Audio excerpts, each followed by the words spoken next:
وقل رب زدنی علما۔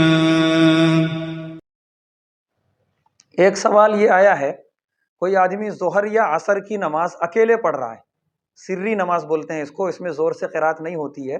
اگر اکیلے پڑھ رہا ہے تو سوال یہ کیا ہے سوال کرنے والے بھائی نے کہ کیا اکیلے تھوڑا آواز بلند کر کے قرات کر کے نماز پڑھ سکتے کیا؟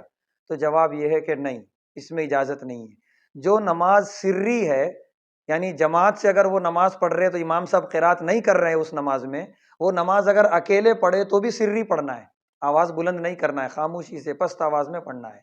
ہاں، مغرب کی، عشاء کی یا فجر کی، یہ تینوں نماز جماعت سے ہوتی ہے تو امام زور سے قرات کرتے ہیں۔ اگر یہ تینوں نمازیں بھی اکیلے پڑھ رہا ہے کوئی بندہ تو اس کو اجازت ہے، اگر چاہے تو تھوڑی آواز بلند کر لے کہ وہ خود سن سکے، اتنی آواز بلند کر لیا تو اجازت ہے، تو وہ نماز ہو جائے گی، لیکن ظہر عصر میں اجازت نہیں ہے۔